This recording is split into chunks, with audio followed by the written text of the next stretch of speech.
اللهم صل على محمد وآل محمد. اللهم صل على محمد وآل محمد. اعوذ باللہ من الشیطان الرجیم. بسم اللہ الرحمن الرحیم. الحمدللہ رب العالمین والصلاة والسلام علی محمد وآلہ الطیبین الطاہرین الذین اذھب اللہ عنہم الرجس وطہرہم تطہیرا. اما بعد فقد قال مولانا امیر المومنین علی بن ابی طالب علیہ السلام: حق الولد علی الوالد ان یزوجہ اذا بلغ وان یحسن ادبہ ویعلمہ القرآن. مومنین کرام، قرآن کے حوالے سے ہماری کیا ذمہ داری ہے؟ روایات اور آیات کی روشنی میں اس موضوع پر گفتگو ہے.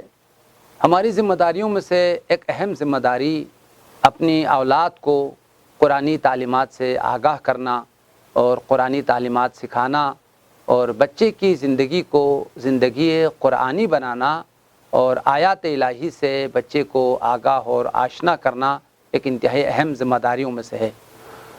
بچے کو قرآن سکھانا، متعدد روایات میں اس بات کی تاکید ہے کہ والدین اپنے بچے کو ضرور قرآن سکھائیں، اور بچہ جب بڑا ہو تو بہترین طریقے سے قرآن پڑھ سکتا ہو، قرآن سمجھ سکتا ہو اور قرآن کی تلاوت کر سکے.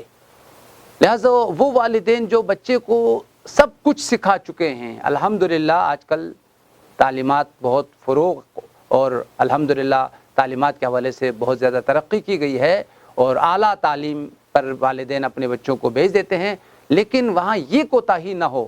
سب کچھ تو بچے کو سکھا چکا ہے، لیکن اس بچے کو قرآن پڑھنا نہیں آتا ہے، وہ قرآن کا ایک صفحہ بھی نہیں پڑھ سکتا ہے. تو یہ بچے کے حق میں ظلم ہے، ناانصافی ہے، اور شریعت کی تعلیمات کے مطابق یہ ایک حق آپ نے ادا نہیں کیا ہے. بچے کی حقوق میں سے جو دینی روایات اور آل محمد کی تعلیمات میں آیا ہے، ایک اہم حق جہاں بچے کو دینی تربیت دینا، شریعت کی احکام تعلیمات سکھانا واجب اور ضروری ہے، ان میں سے ایک اہم مستقل حق بچے کو قرآن سکھانا ہے. قرآن سکھانا، بچے کو قرآن بہترین طریقے سے قرآن بچہ پڑھ سکے اور بہترین طریقے سے قرآن سے آشنا کرنا، یہ ایک اہم ترین حق بیان کیا ہے. مولا کائنات کا فرمان ہے نہج البلاغہ میں: حق الولد علی الوالد ثلاثہ. بچوں کا حق، بچوں کے حقوق والدین پر تین اہم حقوق کو مولا نے بیان کیا ہے. ایک حق یہ ہے کہ بچے کو بہترین طریقے سے تربیت دیں اور اس کو ادب سکھائیں اور دین کی تمام فرائض، تمام واجبات اور بہترین طریقے سے آداب اس کو سکھائے، آداب اسلامی. یہ بچے کے اہم ترین حقوق میں سے ہے. دوسرا حق جو اس روایت میں مولا نے فرمایا: وَأَن يُزَوِّجَهُ إِذَا بَلَغَ. جب بچہ حد بلوغ تک پہنچ جائے، چاہے بچی ہو، چاہے بچہ لڑکا ہو یا لڑکی، جب جنسی نیاز، جنسی ضرورت محسوس کرے تو اس کی شادی کرانا بھی بہت ضروری ہے. اس بات پر مومنین کرام بہت توجہ دیں. آج کل کے زمانے میں بچوں کی شادی کرانا اور جنسی انحرافات سے، زمانے کی انتہائی خطرناک انحرافات اور ضلالت اور گمراہیوں سے اپنے بچوں کو بچانا، یہ والدین کی انتہائی اہم ذمہ داریوں میں سے ہے. مولا نے فرمایا جب بچہ بالغ ہو جائے تو جلدی شادی کر دینی چاہیے.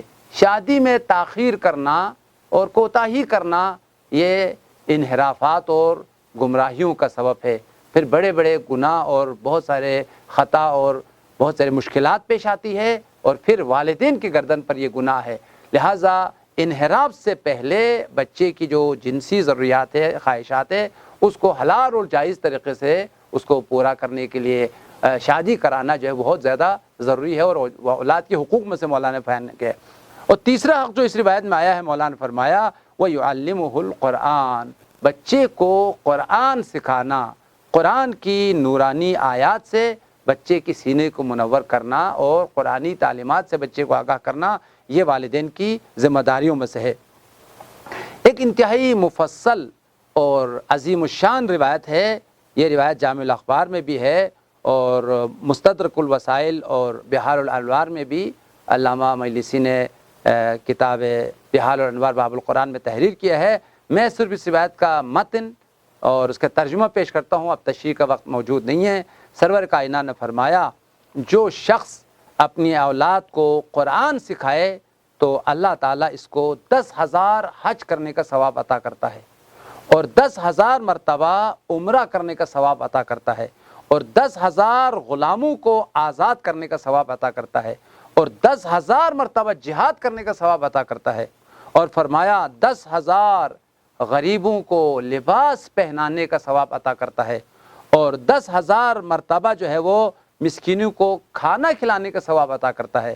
اس کے بعد فرمایا قیامت کے دن یہ شخص قرآن مجسم ہو کر اس شخص کے پاس آئے گا، اور جب یہ قبر میں اس مومن کو داخل کیا جائے گا، جب اس کو دفنایا جائے گا، قبر مجسم ہو کے آ کر اس شخص سے کہتا ہے تم پریشان مت ہو جاؤ، ہر منزل میں تمہارے ساتھ ہوں، میں تمہیں نجات دلاؤں گا، اس لیے کہ تم نے قرآن کا حق ادا کیا ہے اور اپنی اولاد کو قرآن سکھایا ہے۔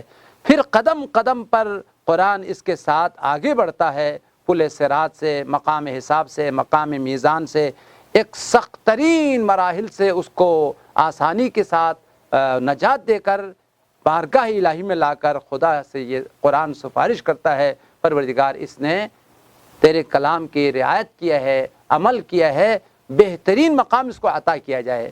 خدا کی طرف سے حکم آتا ہے اس کو بہترین مقام، بہترین منزل انبیاء کے ساتھ، اولیاء الہی کے ساتھ خلد بری میں اس کو جگہ عطا کرو۔ یہ روایت ہے، میں نے کتابوں کا حوالہ آپ کی خدمت میں عرض کیا، ان رسول اللہ صلی اللہ علیہ وسلم من علم ولدہ القرآن، وہ شخص جو اپنی اولاد کو قرآن سکھائے، فکأنما حج 10,000 حجۃ واعتمر 10,000 عمرۃ، تو گویا کہ اس نے 10,000 مرتبہ حج کیا ہے۔ مومنین کرام، پہلے بھی حج بہت انتہائی مہنگی عبادت تھی، ابھی بھی حج کرنا ہر مومن کی توفیق میں نہیں ہے، ہر مومن حج و زیارت کی تمنا رکھتا ہے لیکن یہ خواہش برآوردہ نہیں ہوتی۔ لہٰذا اگر آپ چاہتے ہیں کہ قیامت کے دن حج کرنے والوں میں شمار ہو جائے، اپنی اولاد کو قرآن سکھائے، نہ تنہا ایک حج آپ کے نام اعمال میں لکھا جائے گا، اس فرمان میں سرور کائنات کی اس عظیم شان روایت میں آیا ہے 10,000 حج کا ثواب خدا آپ کے نام اعمال میں لکھ دے گا، اور 10,000 عمرے کا ثواب۔ فرمایا 10,000 حجۃ و10,000 عمرۃ واعتق 10,000 رقبہ، 10,000 غلاموں کو آزاد کرنے کا ثواب، و10,000 غزوۃ، کس نے 1,000 حج جہاد کیا ہے، ایک مرتبہ بھی جہاد کی توفیق نہیں ہے، لیکن یہ عبادت اگر کرے اللہ تعالیٰ قرآن سکھانے کی طفیل 10,000 جہاد کرنے کا ثواب خدا عطا کر لیتا ہے۔ مزید فرمایا وَكَسَى 10,000 عار، 10,000 برہنہ مسکینوں کو لباس پہنانے کا ثواب خدا عطا کرتا ہے۔ وَيَكُونُ مَعَهُ فِي قَبْرِهِ حَتَّى يُبْعَث، یہ قرآن مجسم ہو کر اس کے قبر میں آتا ہے، قیامت تک اس کو سکون اور تسلی دیتا ہے۔ پھر فرمایا وَيُثَقَّلُ مِيزَانَهُ وَيُجَاوِزُ عَلَى الصِّرَاطِ كَالْبَرْقِ الْخَاطِفِ، اور بجلی کی رفتار پل صراط سے گزار کے اس کو جنت میں پہنچاتا ہے۔ حَتَّى يُنزِلَ مِنَ الْكَرَامَةِ أَفْضَلَ مَا يَتَمَنَّى، اس مقام پر جو مقام کرامت ہے، مقام بزرگی ہے، جو انبیاء اور اولیاء الہی کا مقام ہے، قرآن شفاعت کر کے شخص کو اس مقام تک پہنچاتا ہے۔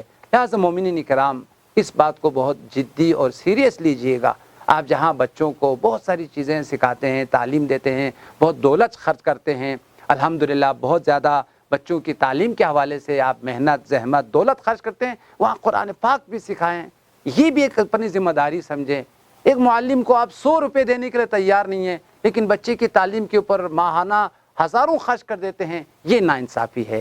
آپ کی نگاہ میں سب علم کے لیے اہمیت ہے، قرآن کے لیے اہمیت نہیں ہے، یہ اسلامی زندگی نہیں ہے، یہ دینی زندگی نہیں ہے۔ جہاں دوسری تعلیمات سکھانا چاہیے، وہاں قرآن کی تعلیم سے بھی بچے کو آگاہ کرنا ایک ایمانی اور ایک دینی اور ایک الہی ذمہ داری ہے۔ امیدوار ہے بارگاہ الہی میں پروردگارہ بحق آل محمد ہمیں خود قرآن سیکھنے کی اور بچوں کو قرآن سکھانے کی توفیق عطا فرما۔ اللهم صل على محمد وآل محمد، اللهم صل على محمد وآل محمد